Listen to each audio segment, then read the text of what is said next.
Vote মিটতেই অশান্তি রাজ। নদিয়ার কালীগঞ্জ থানার চাঁদপুরে গুলিতে খুন বিজেপি কর্মী। মৃতের নাম হাফিজুল শেখ।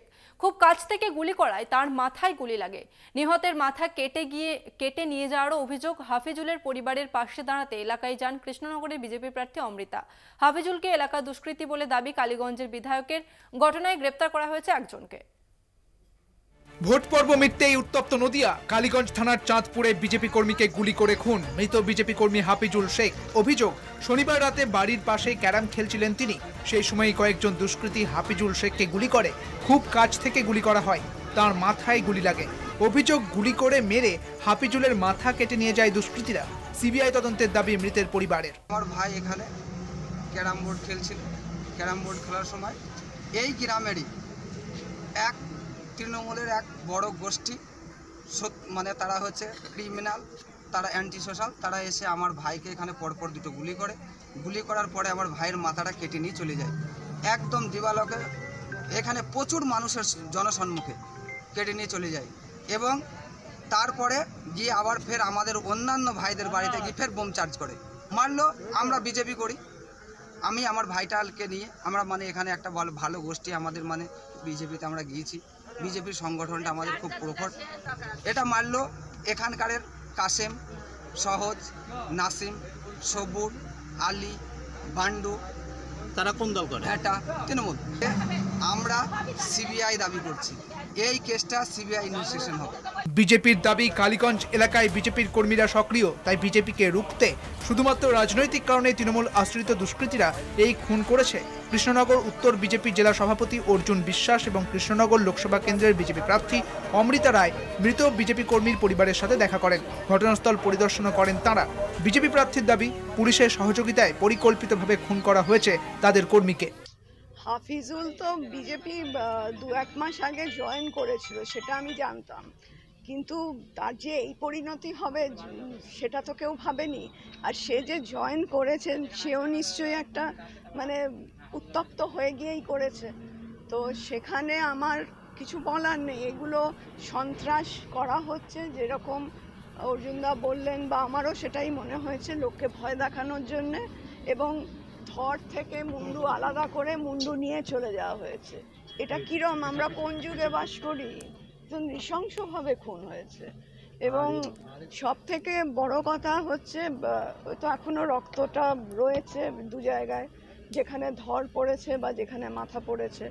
এটা দেখলেই তো লোকে বুঝে যাবে যে কিভাবে হয়েছে। এবং পুলিশ এসে শুনলাম যে দোকানগুলো বন্ধ রাখতে বলেছে, শুধু ওই দোকানটাই খোলা রাখতে বলেছে যেখানে ও ক্যারাম খেলছিল। এলাকার দুই সমাজবিরোধী দলের মধ্যে সংঘর্ষের ফলে মৃত্যু হয়েছে হাফিজুলের। নিহত হাফিজুলকে কুখ্যাত দুষ্কৃতী বলে দাবি কালীগঞ্জের তৃণমূলের বিধায়ক নাসিরউদ্দিন আহমেদের। ঘটনাটা হলো যে মানে ওখানে দুটো সমাজবিরোধী আছে, বুঝলেন তো? আচ্ছা, ক্রিমিনাল আর কি। হ্যাঁ, ওই ক্রিমিনালদের মধ্যে মানে খুন হয়েছে আর কি। হ্যাঁ, ওটা নটোরিয়াস ক্রিমিনাল যেটা মারা গেছে, আর একটা কুখ্যাত দুষ্কৃতিকারী, বুঝলেন তো? এবং কথা হলো ফ্রড ছিল, আমাদের তৃণমূলের লোকদের নামগুলো দিয়েছে, বুঝলেন তো? আচ্ছা আচ্ছা। আর পুলিশের উপর মানে মিথ্যে করে বলছে খাকি ড্রেস পরে এসেছিল, ইত্যাদি ইত্যাদি। ভোট মিটতেই নদিয়ায় এই খুনের ঘটনায় উত্তপ্ত রাজনৈতিক পরিস্থিতি।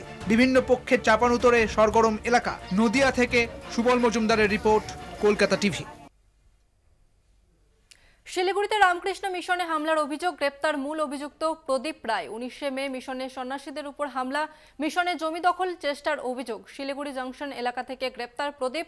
আগে এই ঘটনায় 10 জনকে গ্রেপ্তার করা হয়। 13 দিন পর গ্রেপ্তার মূল মাথা প্রদীপ রায়। শিলিগুড়ির রামকৃষ্ণ মিশনে হামলার ঘটনায় রাজনৈতিক চাপানুতর তুঙ্গে। এতদিন পর্যন্ত 10 জনকে গ্রেপ্তার করলেও পলাতক ছিল মূল অভিযুক্ত। অবশেষে 7ম দফার ভোট শেষে গ্রেপ্তার মূল অভিযুক্ত প্রদীপ রায়।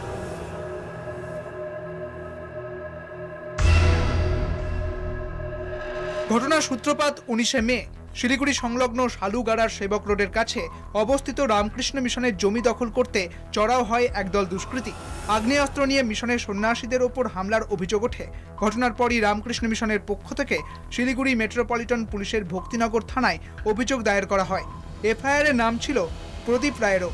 এই অভিযোগের ভিত্তিতে তদন্ত শুরু করে পুলিশ। অবশেষে সেই ঘটনার 13 দিন পর মূল শিলিগুড়ি জংশন থেকে অভিযুক্ত প্রদীপ রায়কে গ্রেপ্তার করা হয়। 19 মের ঘটনায় তোলপাড় হয় রাজ্য রাজনীতি। ঘটনায় সরাসরি মুখ্যমন্ত্রীকে নিশানা করেছিলেন শুভেন্দু অধিকারী। সেবক রোডে তো আক্রমণ হয়েছে, এর জন্য দায়ী মমতা ব্যানার্জি। ওনার উস্কানিতে এগুলো হচ্ছে। ঘটনায় মুখ খোলেন মুখ্যমন্ত্রীও। এই ঘটনার সঙ্গে রাজনৈতিক কোনো সম্পর্ক নেই দাবি করেন মমতা। তাই আবার মিথ্যে কথা বলছেন কেন বলছেন?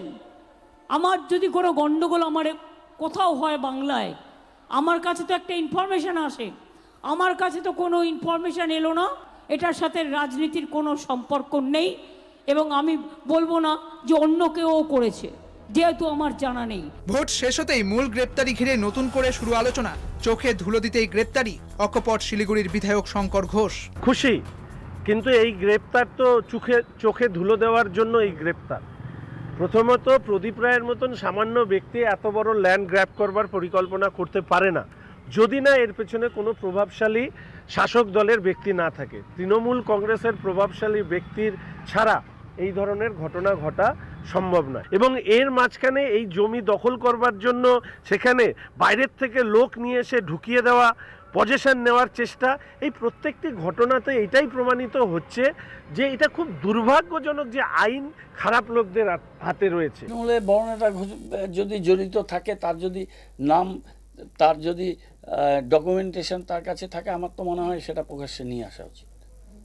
কেন এভাবে হাস হুস করছে? ওপেন করে দেওয়া উচিত। রামকৃষ্ণ মিশনে হামলার ঘটনায় রাজ্য পুলিশকেও কাঠগড়ায় তুলেছে বিজেপি। সরকার বদলালে পুলিশের বিরুদ্ধেও পদক্ষেপের হুঁশিয়ারি গেরুয়া শিবিরের। শিলিগুড়ি থেকে রীনা কুমারের রিপোর্ট, কলকাতা টিভি।